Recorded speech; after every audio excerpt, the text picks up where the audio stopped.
نعم. اهي ام بصل اهي يا جماعه، بصوا بصوا جميله ازاي مورقه اهي. ازيكم يا جماعه، عاملين ايه؟ ان شاء الله تكونوا بخير يا رب. انا بعمل فطير اهو تاني النهارده، الولاد بيحبوا الفطير. بس انا هعمل منهم فطيره او اتنين بالبصل، هوريها لكم وانا بعملها. بعدين دلوقتي انتوا طبعا عارفين الفطير انا بعمله ازاي، ملح وميه ودقيق وسكر. بصوا يا جماعه، دول بصلتين صغيرين مدعوكين بملح وفلفل، وحطيتهم على جنب كده. لما اخلص الفطير اللي هو اللي هيبقى بالعسل اعمل الحادق. كوبايه سمنه، دي كوبايه سمنه على سمنه بلدي وشويه زيت بس.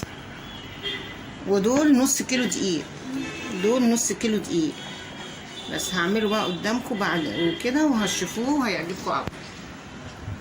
دلوقتي بصوا انا هحشيتها اهي في الرق الاول اهو، وعصتها سمنه طبعا. ودي التانية ما يهمكوش من القطع ده، القطع مش فيش مشكله فيه. ودي السمنه اهي. وشكرا ليكم، شكرا لكم يا جماعه على التعليقات بتاعت الفطير من المره اللي فاتت. تعليقاتكم حلوه قوي بتعجبني اهو.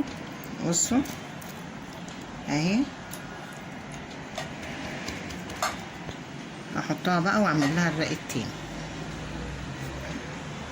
الثانيه اهي، ادي دي اللي محشيه بصل يا جماعه اهو. دهنتها سمنه اهو.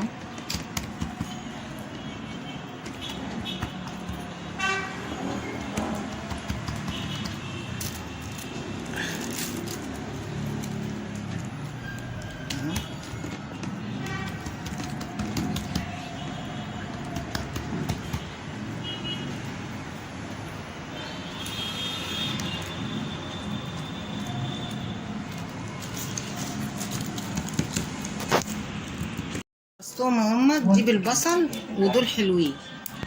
ماشي، هوريكم البصل.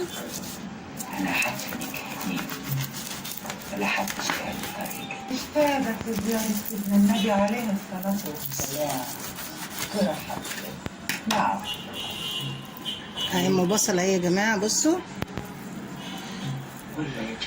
بصوا جميله ازاي مورقه اهي.